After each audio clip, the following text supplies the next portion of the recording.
Dear students, Assalamu alaikum wa rahmatullahi wa barakatuh. Welcome back to the 8th unit of the Translation 2 course.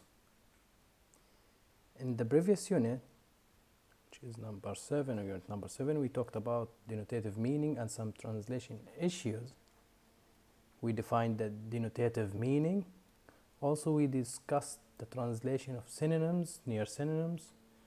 We talked about the particularizing translation and generalizing translation and the Arabic semantic overlapping.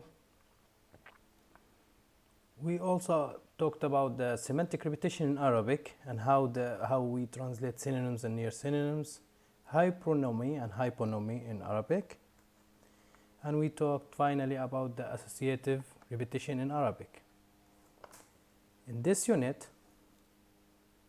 we will move to the different topic, which is connotative meaning and translation issues. We'll talk about basic principles of connotative meanings. Then we'll move to the types of connotative meanings such as attitudinal, associative, affective, elusive, collocation, and collective meanings and reflected meanings and other types of connotative meaning.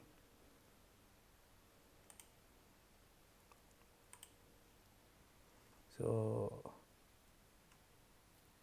as we talked before in chapter 7, denotative meaning is only one aspect of verbal meaning.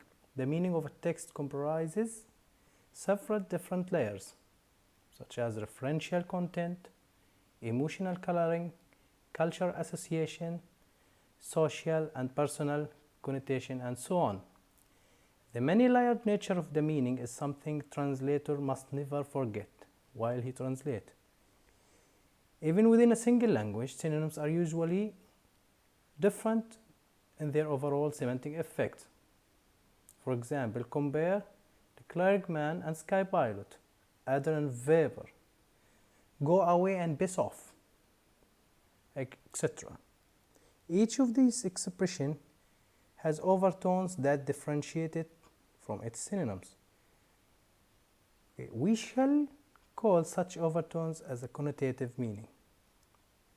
In fact, connotative meanings are many and varied, and it's common for a single piece of text or even single expression to combine more than one kind into a single overall effect. However, it is useful at this stage to distinguish the 6 types which I mentioned before. Okay, first one is the attitudinal meaning, which is a part of overall meaning of an expression that consists of some widespread attitude to the referent.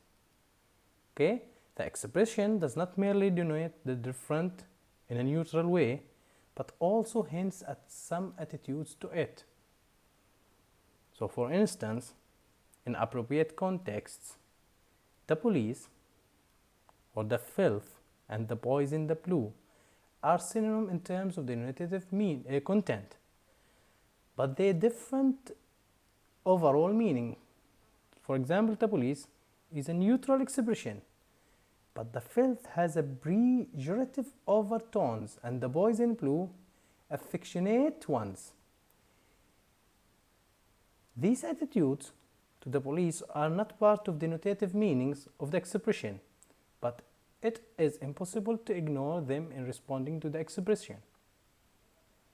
It is therefore important not to overlook them when translating them. Normally, words that have attitudinal meanings also have denotative meaning. Expletives such as damn. However, are arguably an exception, having only attitudinal meaning. So it is relatively difficult to find examples of attitudinal meaning in standard Arabic that are intracentric features of the word itself. This is at least in part because of the formal nature of the standard Arabic.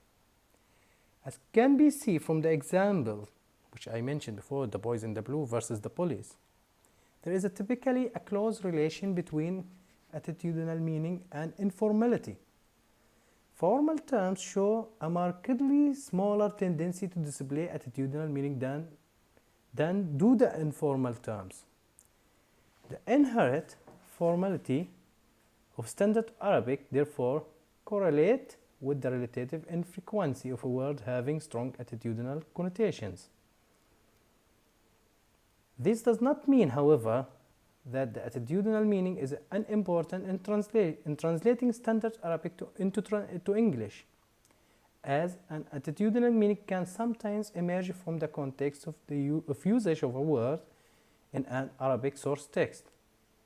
So in such cases like that, it is sometimes appropriate to use a word with a different denotative meaning in English. So if we see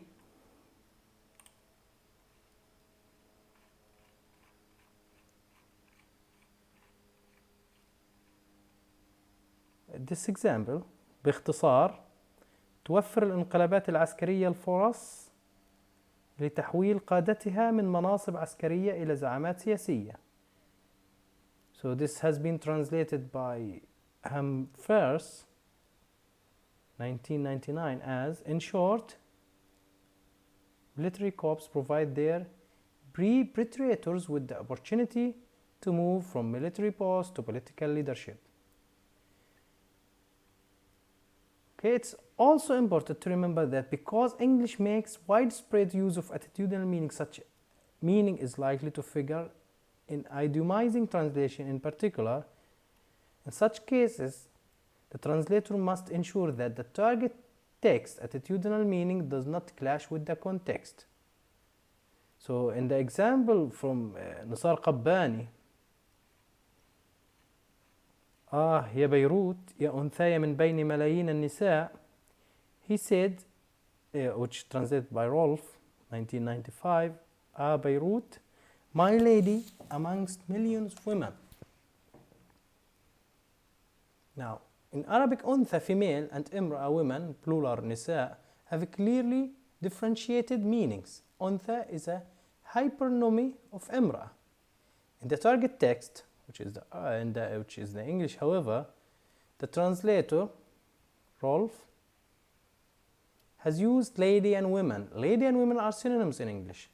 The difference between them being that lady has overtones of respect. Okay, here's another example of attitudinal translation or attitudinal connotation.